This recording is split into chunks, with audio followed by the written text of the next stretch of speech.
All of my content is also posted on 5colorcombo.com, a great website for all of your Magic the Gathering needs, including articles, podcasts, and custom Magic the Gathering tokens and playmats. As a subscriber to my channel, you can use the discount code NEEDSAHONE5 for a 5% discount in their store. You can find the link in the description below.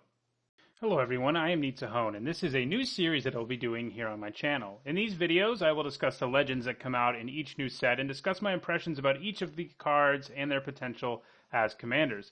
This video actually started as a Needsahone's Idle Thoughts, an edition of that, but it ended up being way too long and detailed for the thoughts to be considered idle at all, and I decided that posting a video to discuss all the new legends that came out in new sets is definitely something worthwhile, so I hope you enjoy it. It is only fitting that the first time I do this is for Commander 2016, which was fully spoiled earlier today. In this video, I will discuss each and every new legendary creature that was printed in Commander 2016, my impressions of them, and where I see them being good as commanders. So let's go ahead and get started.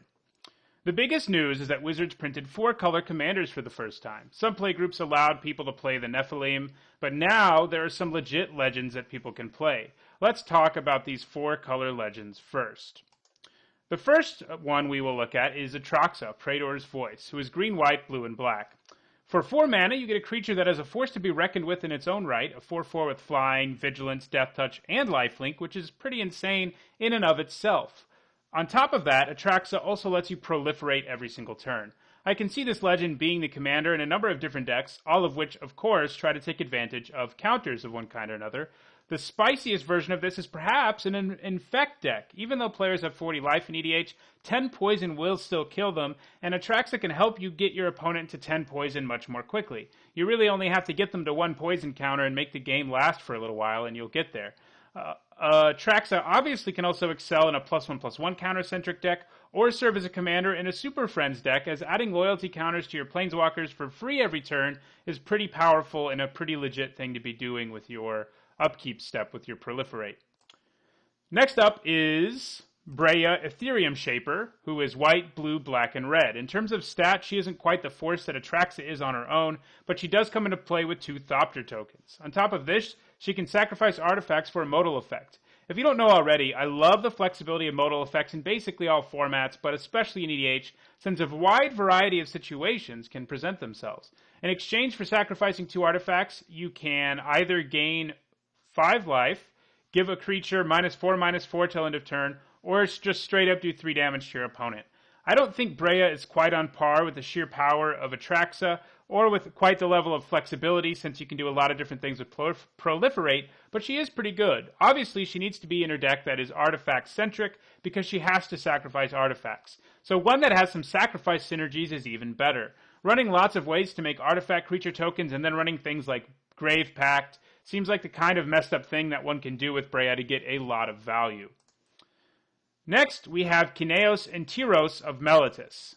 This 4 mana 2/8, and I'm not sure if we've ever seen a 2/8 before, so it's kind of an interesting number to see, but it comes with a pretty hefty text box. Basically, though, you get to draw an extra card every turn and play an extra land every turn, and your opponents at the end of your turn also get the choice of doing one or the other. They don't get to do both.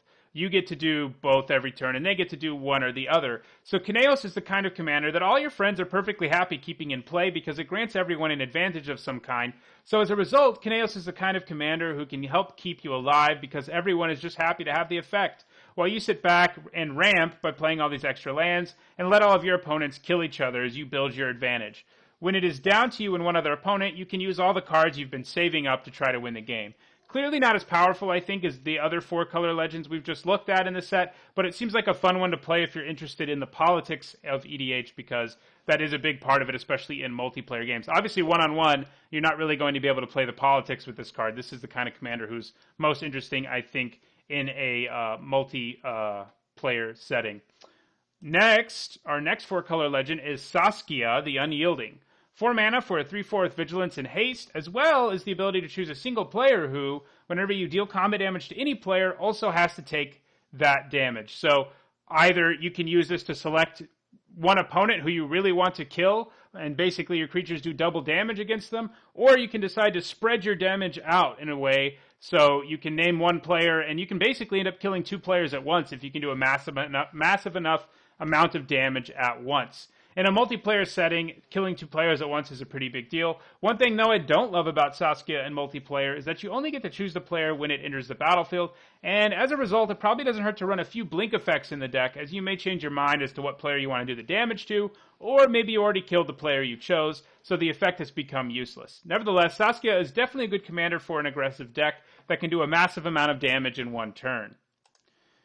Our final 4-color commander is Yidris, Maelstrom Wielder. A 4-mana 5/4 trampler, when Yidris damages a player, all the spells you cast for the rest of the turn gain the incredibly powerful Cascade ability. People love playing Maelstrom Wanderer, and this thing is basically a repeatable version of the card.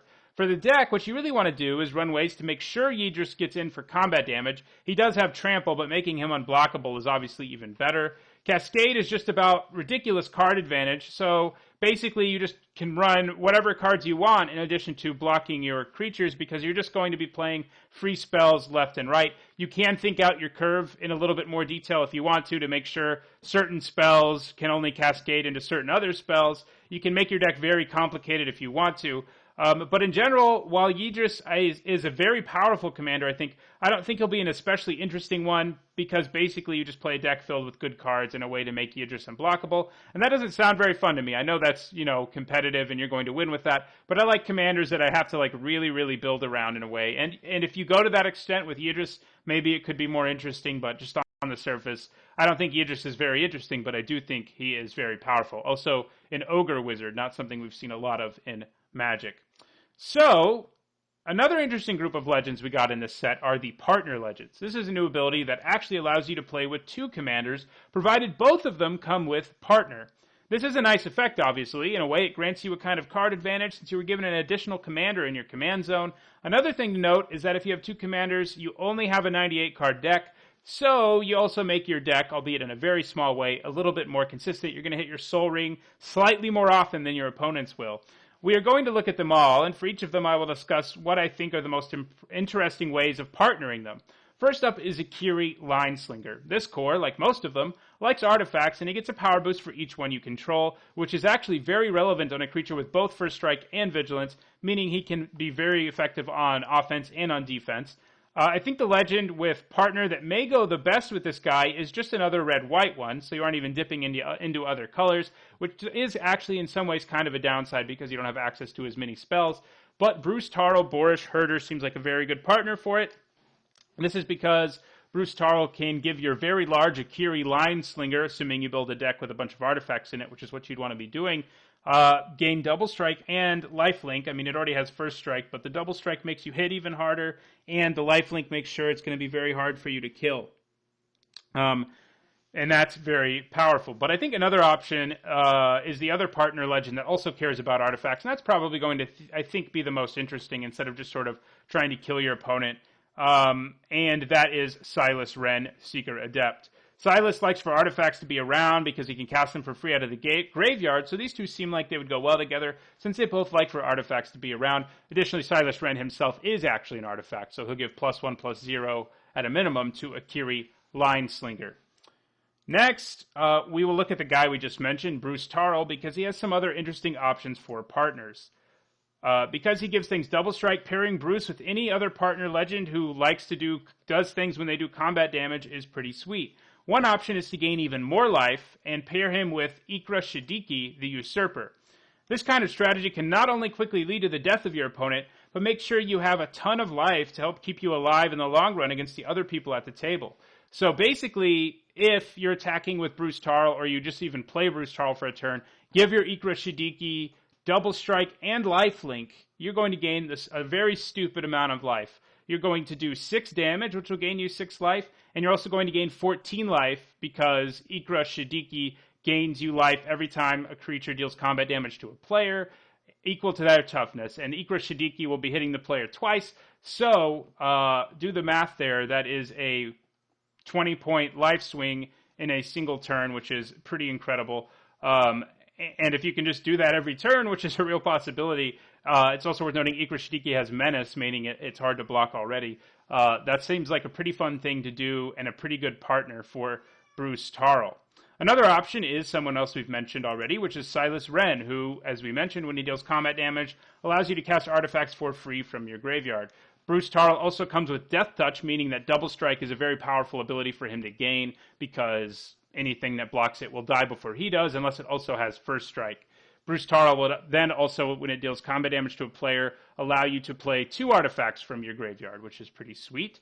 Both of these options also give you access to 4 colors, meaning you have access to many incredibly powerful cards in Magic. A final option I think is probably the least exciting, but it's still something, is to combine him with Timna the Bloodsower, who can grant you extra Saprolings the more damage you do, so with Double Strike you would get 4 Saprolings a turn.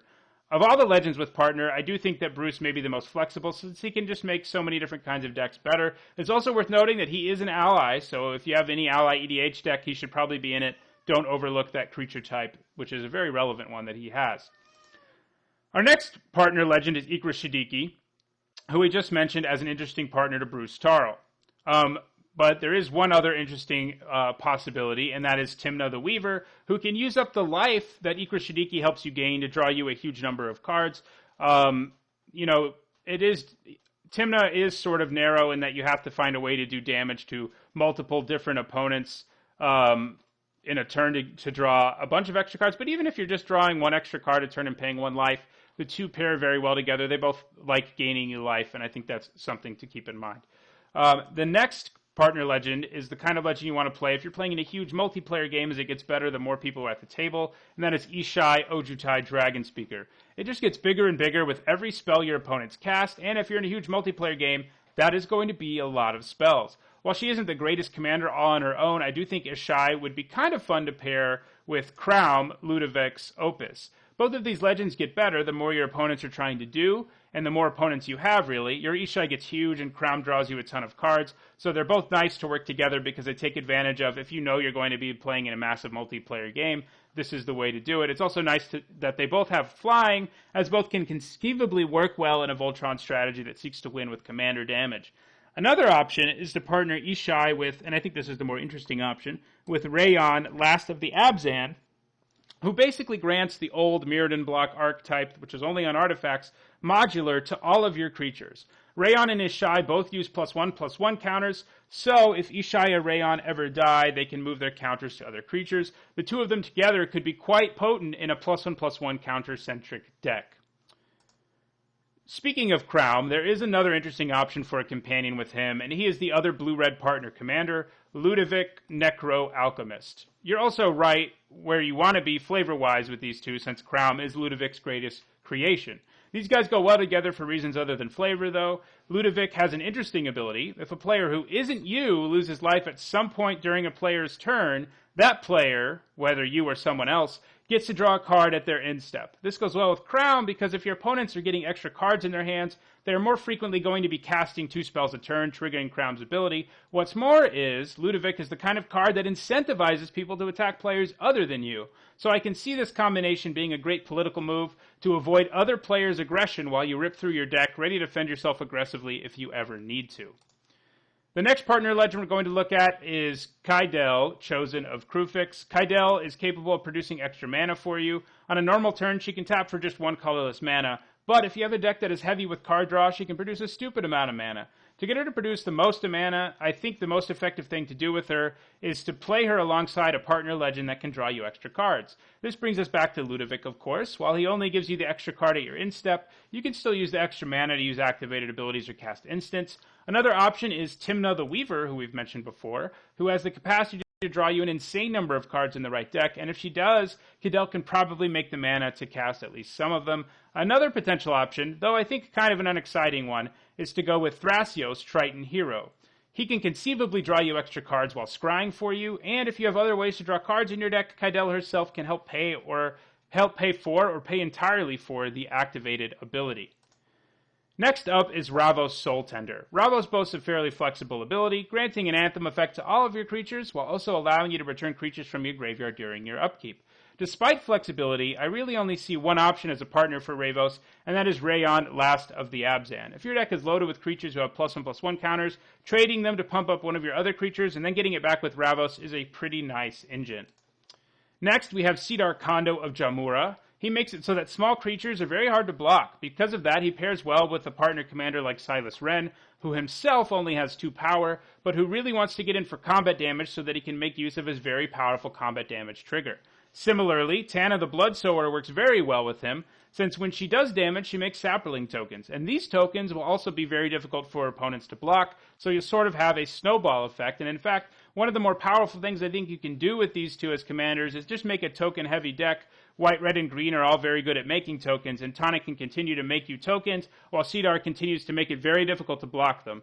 There is one last partner legend that we haven't discussed at all, and that is Vile Smasher the Fierce. Vile Smasher has potential in any deck that is aiming to be aggressive and in-games quickly, since she just allows you to pile damage up onto your opponent. Any sort of commander who helps ensure that you are casting a spell every turn, and thus doing damage with that spell, seems like a solid choice to pair with Vile Smasher. In addition to the potential partners I will discuss, I do think Vile Smasher seems like he could be an interesting burn commander in general, since he can really do some serious damage over the course of the game. I think Raava seems like a good choice as a partner, since he can ensure that you cast a creature every single turn, and if you find a way to sacrifice a creature with a high converted mana cost and just cast it over and over again, that can lead to some pretty big wins. Crown Ludovic's Opus also seems like a good partner, since it can help you draw extra cards to fuel Vile Smasher's damage, and that seems like a pretty solid option. All in all, I really like the huge number of new legends that Commander 2016 has provided. I think the partner mechanic is very interesting. The ability to mix and match all of these commanders with partners to find new and interesting combos, many of which I'm sure I didn't discuss here, as well as strategies, is the kind of thing that will make any sort of EDH deck builder very happy, as it allows for a different kind of thinking than has previously been possible in Commander. Additionally, the new 4-color commanders are all really sweet, and they seem like they'll be a lot of fun to play. That does it for this edition of Commander EDH Review. I will be back to discuss the legends of Aether Revolt once they are revealed to us. If you like this video and want to make sure I continue to do these with every new set, don't forget to click the like button. Let me know what your favorite new legend is in the comments, and if you want to make sure you get more MTG videos like this one, don't forget to subscribe. Thanks for watching.